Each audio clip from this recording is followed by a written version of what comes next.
விளையாட்டு போட்டியில கலந்து கொண்டிருக்கக்கூடிய சங்கத்துடைய அகில இந்திய தலைவர் காளிதாஸ் அவர்களே, தேசிய தலைவர் அகில இந்திய தலைவர் தான் சரியானது.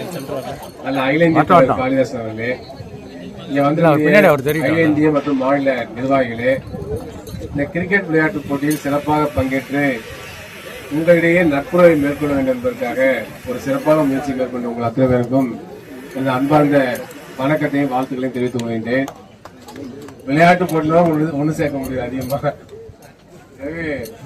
காளிதாசன் வந்து மைனஸ் பாயிண்ட் எதுன்னு புரிஞ்சு வச்சிருக்காரு, பிளஸ் பாயிண்ட் புரிஞ்சு வச்சிருக்காரு.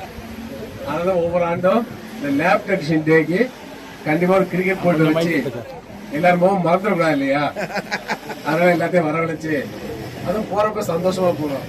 அதனால எல்லாத்தையும் ஒரு டவலை போத்தி கொடுத்து எல்லாத்தையும் ஒரு சீட்டை கொடுத்து அதை அனுப்பிடுறாரு. இது வந்து நல்ல விஷயம். போட்டி என்பது விளையாட்டு தான். இதே வந்து அவர் ஏற்கனவே சொன்னார் இல்லையா, கரூர்ல இருந்து பாலார் அது நட்புறவை வளர்ப்பதற்காக தான். இது வந்து வெற்றி தோல்விலாம் கிடையாது. ரொம்ப ரொம்ப முக்கியமான விஷயமாக பார்க்க வேண்டிய அவசியம் இருக்கு. சின்ன வயசுல நானும் கிரிக்கெட் விளையாண்டு இருக்கேன். அதுக்கு பாத்தீங்கன்னா ரொம்ப அவசரம். ஆனா அதுக்கு பிடிக்காத விளையாட்டா கிரிக்கெட் எனக்கு ரொம்ப பொறுமை வேணும்.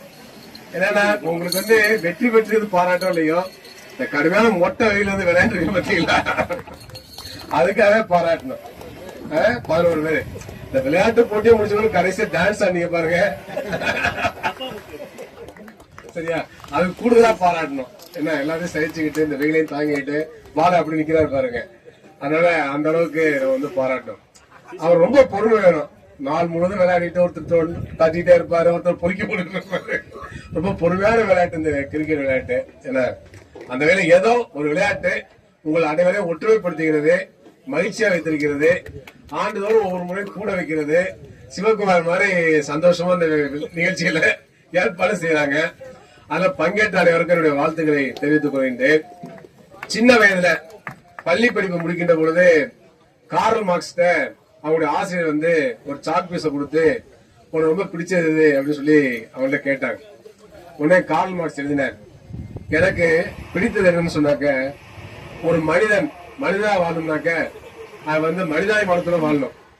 தனக்குன்னு வாழ்கின்ற பொழுது சிறந்த விளையாட்டு வீரனா வாழலாம், சிறந்த டாக்டர் ஆகலாம், சிறந்த ஒரு ஆசிரியர் மாறலாம். ஆனா ஒரு சிறந்த மனிதனாக மாற முடியாது.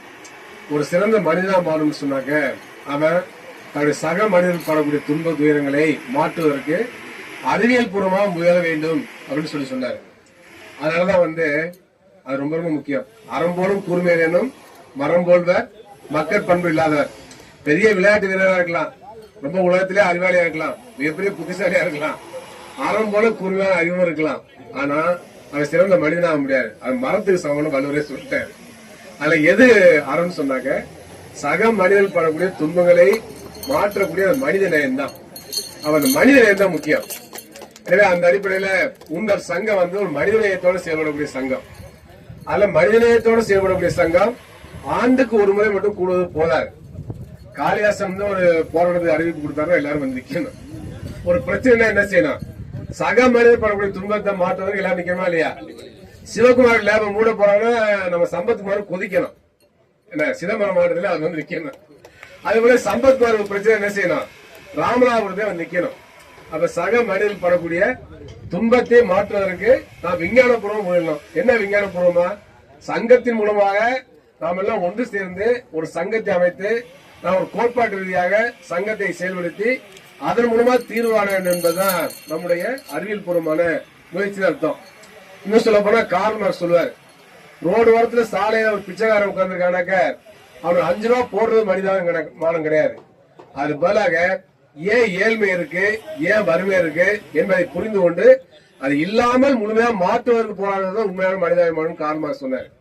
அதனால அந்த அடிப்படையில் பாத்தீங்கன்னாக்க நாம் நமக்கு வரக்கூடிய பிரச்சனைகளை முழுமையாக மாற்றுவதற்கான போராட்டம் நடத்தணும். அவ்வப்போது சில பேர்ட்ட இருக்கு, சரி நம்ம லேபுக்கு விசிட் வராங்களா, ஏதாச்சும் ஒரு 1000 500 கொடுத்து சரியா ஒரு போக்கு இருக்கு. அதுல நிரந்தரமான தீர்வு இல்ல. சரியா? எதுக்கு சொல்றவங்களுக்கு தெரியும், சதுரடி கணக்குல வந்துச்சு இல்லையா? ஆனா பல இடங்கள்ல அது மாதிரி நடந்திருக்கு. ஆனா அது தீர்வா இருக்க முடியாது. அது பதிலாக நம்ம சங்கத்தை வலுப்படுத்தி நம்முடைய பிரச்சனைகளும் முழுமையாக தீர்வான வேண்டும். அதுக்கு எது தேவைனாக்க சங்கம் தேவை. அப்ப அந்த சங்கத்தை வலுப்படுத்த வேண்டிய அவசியம் இருக்கு. அதே மாதிரி நம்ம சங்கங்கிற உணர்வு மட்டும் இருக்கக்கூடாது. என்ன சிவகுமார்? அதனால என்ன செய்யணும்னாக்க பொதுவான பிரச்சனைகள் நம்ம வந்து போராட வேண்டிய அவசியம் இருக்கு. நம்ம எல்லாம் போராடுறோம். நேற்று வேணும் தமிழ்நாட்டில் பாருங்க, பெட்ரோல் பங்க்ல அவ்வளவு கூட்டம், நெரிசல், எல்லாம் பிரச்சனை தான். கேஸ் சிலிண்டர் கிடைக்கல. நான் இந்திய கம்யூனிஸ்ட்ல இருக்கேன், எல்லாத்துக்கும் தெரிஞ்ச விஷயம் தான், அது ஒன்றும் ரகசியம் ஒன்றும் கிடையாது. அப்ப எங்களுடைய ஆபீஸ் வந்து டி நகர்ல பாலன் இருக்கு.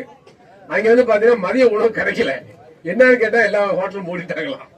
என்னன்னு கேட்டாங்க கேஸ் அந்த வர்த்தக ரீதியா வரக்கூடிய சிலிண்டர்ஸ் வந்து விநியோகம் நிறுத்திட்டாங்க. 10,000 ரூபாய் போயிடுச்சு. அவர் சிலிண்டர் வேலை 10,000 போயிடுச்சு. எல்லாம் பதுக்கிட்டாங்க வேற. அதை சாப்பிட முடியல. டீ கடை பார்த்தா நம்ம வந்து ரத்தமே டீ தான். நம்ம நீங்க எடுத்து டெஸ்ட் பண்ணி பாத்தீங்கன்னா என்ன ஓடும் உடம்புல எல்லாம் டீ தான். அப்ப டீயால் ஓடக்கூடிய ரத்தம் அது. அப்ப அங்க பார்த்தா டீ கடை கிடையாது. எப்படி இருக்குன்னு பாருங்க. ஏன்னா டீ எல்லாம் மூடிட்டாங்க. என்ன காரணம்? எனக்கு தெரிஞ்ச விஷயம் தான். தேவையில்லாத ஒரு போர். அமெரிக்கா இஸ்ரேல்னால ஈரான் மேல தாக்குறதுனால பெரிய போர். இந்த போர் வர்றதுக்கு முன்னாலே கண்டன ஆர்ப்பாட்டம் பண்ணோம்.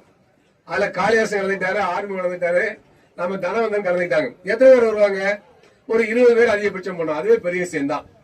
5ஆம் தேதி ஒரு போராட்டம் பண்ணோம். ஈரானை தாக்கிய உடனே போராட்டம், உடனடியா போரை நிறுத்து, அமெரிக்கா இஸ்ரேல் போரை துவங்காத, போரை நிறுத்துன்னு சொல்லி ஒரு போராட்டம் பண்ணோம். எவ்வளவு பேர் கலந்துக்கிட்டாங்க? எல்லா வாட்ஸ்அப் குரூப்லயும் போட்டோம், எல்லா பேஸ்புக்லயும் போட்டோம், எல்லாத்துக்கும் போன் பண்ணி வர சொன்னோம். கடைசியா பிறகு 15 பேர் இருக்கும். சரியா? அப்ப இன்னைக்கு என்ன சொல்றாங்க? நான் வர்றப்ப கார்ல வர்றப்ப, நான் வந்துட்டு இருக்கிறப்ப எல்லாம் போன் பண்ணி, சார் என்ன சார் நீங்க சமாதானம் ஒரு அமைப்பு வச்சிட்டு இருக்கீங்க, ஆனா இவ்வளவு பெரிய பிரச்சனை நடக்குது, கேஸ் கிடைக்கல, பெட்ரோல் கிடைக்கல, எல்லா பெட்ரோலும் கூட்டா இருக்கு, நீங்க அமைதியா இருக்கீங்களே அப்படின்னு சொல்லி கேட்கறாங்க. நம்ம ஏதாச்சும் போராட்டம் பண்ணணும் சார், நீங்க அறிவிங்க சார், நாங்களாம் வரணும்னு சொல்றாங்க. எத்தனை பேர் வருவாங்கன்னு நமக்கு தெரியாது. இது எதுக்காக சொல்லணும்னாக்க, நாம் வந்து மற்ற பிரச்சனைகள் போராடணும், மற்ற பிரச்சனைகளை வந்து தலையிடணும். அரசியல் இல்லாம வாழ்க்கை கிடையாது. இது சர்வதேச அரசியல். இது எதுக்காக டொனால்டு ட்ரம்ப் போட்டு ஈரானை தாக்குறாரு? அங்க என்ன அணுகுண்டு வச்சுட்டாங்களா? அவங்க அணுகுண்டு வச்சிருக்காங்களா? அணுகுண்டை பற்றி பேசுறதுக்கு அமெரிக்கா யோக்கியதை இருக்கு. முதல்ல உலகத்துல மனிதர்களுக்கு எதிராக அணுகுண்டு போட்டது யாரு? அமெரிக்கா தான். அணுகுண்டை முதல்ல சோதனை செஞ்சது யாரு? அமெரிக்கா தான். அப்ப அந்த நாடு வந்து பேசுற என்ன யோக்கியதை இருக்கு, அருகதை இருக்கு? இதான் ஈரானுடைய அதிபர் கேட்கிறாரு. இப்ப உலகத்துல முதல்ல மனிதர்களுக்கு எதிராக அணுகுண்டை வீசிய ஒரு நாடு அணு ஆயுதம் வைத்துக் கொள்வது எந்த விதமான அருகதமே இல்ல. அமெரிக்கா எல்லா அணு ஆயுதத்தையும் பறிக்கணும் அவர் சொல்றாரு. ஆனா உண்மையிலே பாத்தீங்கன்னா ஈரான் வந்து அணு ஆயுதம் செய்யல. அதை வந்து பல்வேறு நாடுகள், ஓமன் சொல்லியிருக்கு, அதே போல ரஷ்யா சொல்லியிருக்கு, இன்டர்நேஷனல் அட்டாமிக் எனர்ஜி ஏஜென்சி சொல்லியிருக்கு, எல்லாமே சொல்லிட்டாங்க. ஆனா அப்படி இருந்தும் கூட அணு ஆயுத தயாரிக்கிற பொய்யான குற்றச்சாட்டை வச்சு ஈரான் மீது தாக்குதல் நடத்தி சர்வதேச மிகப்பெரிய பிரச்சனை, நமக்கு பிரச்சனை தான். அப்ப இந்த பிரச்சனை புரிந்து கொள்ள வேண்டிய அவசியம் இருக்கு. எனவே என்ன வேண்டும்னாக்க, நாம் நமது பிரச்சனைக்காக மட்டும் இருக்கக்கூடாது. நாம் வந்து நமது பிரச்சனைக்காக மட்டும் இருந்தாலும் கூட நமக்கு வாழ்க்கை பிரச்சனை பல்வேறு அரசியல் நிலைமையை உருவாக்குகிற மறந்துவிடக் கூடாது. எனவே அந்த அடிப்படையில் எதிர்காலத்துல நாம் அனைவரும் பல்வேறு பிரச்சனை ஒன்றிணைந்து போராட வேண்டிய அவசியம் இருக்கு. நீங்க பாத்தீங்கன்னா இந்த பிரச்சனை விட்டா எல்லாம் நீங்க பேஸ்புக் திறந்தீங்கன்னாக்க, திரிசா யாரோட போனாங்க, விஜய் யாரோட போனாரு, அது முக்கியம் தான் இல்லைன்னு சொல்லல, அதுதான் பிரச்சனை. என்ன அதனால வந்து இது தனிப்பட்ட விவகாரம். இது அதுக்கு போயிட்டு பெரிய ட்ரோல் அடிச்சுக்கிட்டு போட்டுட்டு இருக்கான்.